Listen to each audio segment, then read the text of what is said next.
طلسماتی کہانیوں میں ایسے شہروں کی کہانیاں عام ملتی ہیں جنہیں کسی جادوگر نے اپنے جادو کے زور سے قابو کر رکھا ہو اور پھر اپنی مرضی اور منشا کے مطابق اس شہر کے معاملات چلا رہا ہو۔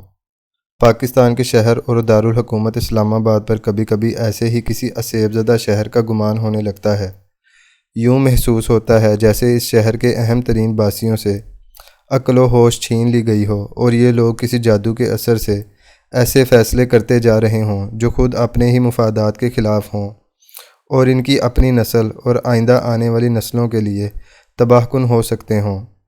اسلام آباد اس ملک کے ارباب حل و عقد کا ٹھکانہ ہے اور یہیں سے پورے ملک کی سیاست، معیشت، دفاع اور بین الاقوامی تعلقات کنٹرول کیے جاتے ہیں۔ کہا جاتا ہے کہ یہ ملک 1973 سے ایک آئین کے تحت چلایا جا رہا ہے۔ اس آئین کو 2 دفعہ طویل مدت کے لیے جنرل ضیاء الحق اور جنرل مشرف نے معطل کیے رکھا۔ ان دونوں ڈکٹیٹروں کا دعویٰ تھا کہ ہم نے تو صرف اس کی چند شقوں کو ہی معطل کیا ہے، جبکہ عدالتیں، انتظامیہ، فوج، معیشت، وزارت خارجہ وغیرہ سب بحسن و خوبی چل رہے ہیں۔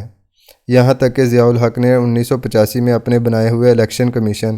اور اس کے سربراہ جسٹس ایس اے نصرت کی سربراہی میں اور مشرف نے جسٹس اے کیو چودھری کی نگرانی میں الیکشن بھی کروائے، جن کے نتیجے میں اسمبلیاں بھی وجود میں آئیں اور انہوں نے بھرپور قانون سازی بھی کی۔ ضیاء الحق کے الیکشن تو سیاسی پارٹیوں کی چھتری کے بغیر ہوئے، لیکن جیسے ہی اسمبلی وجود میں آئی تو اراکین اسمبلی نے پاکستان کی خالق جماعت مسلم لیگ کا لبادہ اوڑھ لیا۔ اس اسمبلی اور خصوصاً اس کے وزیر اعظم جنیجو کو سر اٹھا کر چلنے کی سزا یہ ملی کہ اس اسمبلی ہی توڑ دی گئی اور محمد خان جنیجو کو گھر بھجوا دیا گیا۔ لیکن چند ماہ بعد ضیاء الحق ایک طیارے کے حادثے میں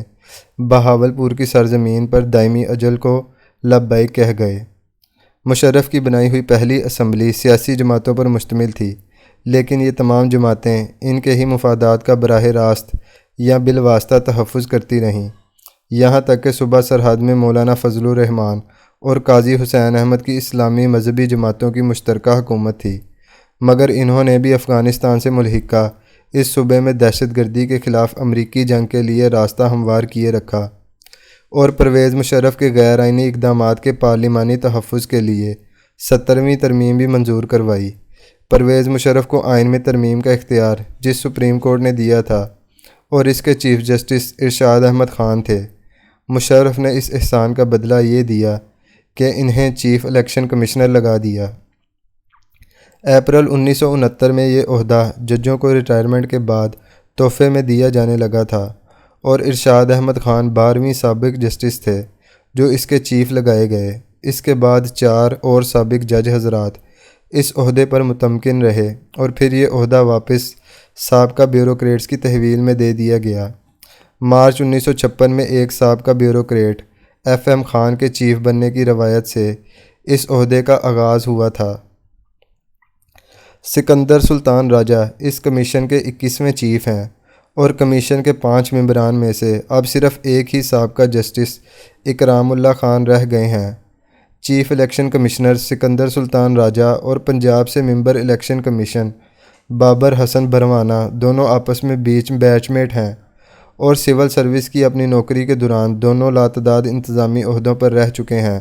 اور پاکستان کے حالات و واقعات، سیکیورٹی کی صورتحال اور معاشی کیفیات کو سمجھنے کے لیے انہیں کسی بھی قسم کی مدد کی ضرورت نہیں ہے۔ آئین میں دیے گئے اختیارات اور گزشتہ تجرباتی بصیرت کی بنیاد پر وہ خود ہی اندازہ لگا سکتے ہیں کہ پاکستان کے ملکی حالات کیا اس قابل ہیں کہ الیکشن کروائے جائیں یا نہیں۔ یہ دونوں حضرات اس بات سے بھی بخوبی آگاہ ہیں کہ اس وقت پاکستان کے معاشی حالات کیسے ہیں اور کسی حکومت کے لیے الیکشنوں کے لیے چند ارب روپے نکالنا کبھی بھی اتنا مشکل نہیں ہوتا۔ اول تو ہر مرکزی اور صوبائی فنانس سیکٹری نے اربوں روپے ایسی مدات میں چھپا کر رکھے ہوتے ہیں جنہیں فنانس کی زبان میں کوشنز کہا جاتا ہے۔ یہ اربوں روپے فنانس سیکرٹری ضرورت پڑنے پر وزیر اعظم یا وزیر اعلیٰ کو ان کی من پسند سکیموں جیسے لیپ ٹاپ یا سستا آٹا وغیرہ کے لیے ایک دم نکال کر دے سکتا ہے اور ہمیشہ دیتا رہا ہے۔ اگر ان مدات میں موجود رقم ختم بھی ہو چکی ہو تو خسارے کی سرمایہ کاری ڈیفیشٹ فائنانسنگ کے ذریعے جب اور جس وقت چاہے اور جتنی رقم چاہے مہیا کی جا سکتی ہے۔ ایسے میں آئین میں دیے گئے وسیع اختیارات کے تحت الیکشن کمیشن کو صرف ایک حکم نامہ جاری کرنا ہے کہ اتنا سرمایہ فراہم کیا جائے اور اتنے افراد سیکیورٹی کے لیے مہیا کیے جائیں، لیکن یوں لگتا ہے کہ الیکشن کمیشن پر کسی اسیب کا سایہ مسلط تھا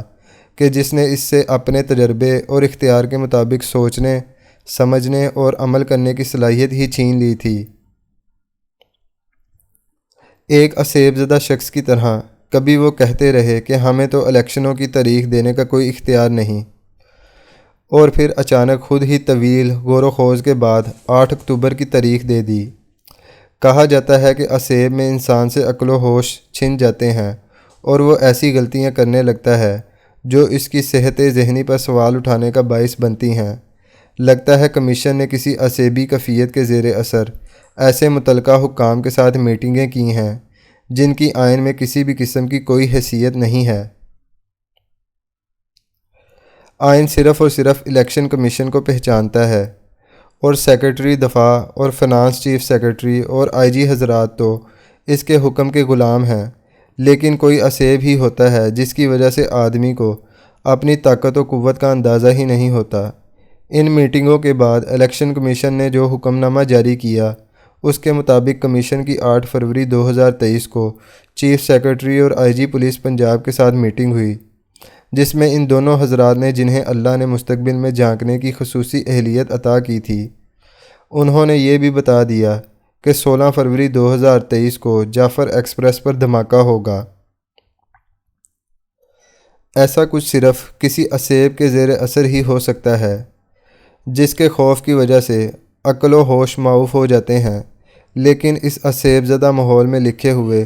اس فیصلے کو اگر دنیا کے سامنے پیش کیا جائے تو یوں لگے گا جیسے پاکستان دنیا کا بدترین ملک ہے، جہاں نہ کسی کے پاس کھانے کو کچھ ہے اور نہ اس کے عوام رات کو چین کی نیند سو سکتے ہیں۔ ایسا تو شاید افریقہ کے کسی تشدد زدہ ملک میں بھی نہ ہوتا ہو، لیکن پاکستان کے الیکشن کمیشن کے مطابق پاکستان میں سانس لینا تک مشکل ہو چکا ہے۔ وہ ملک جس میں روزانہ 22 کروڑ لوگ صبح اٹھتے ہیں، زندگی گزارتے ہیں، سو جاتے ہیں، اور اگلی صبح یہ 22 کروڑ پھر اٹھ جاتے ہیں، ایسے ملک میں ایسی باتیں کوئی اسیب زدہ ہی کر سکتا ہے۔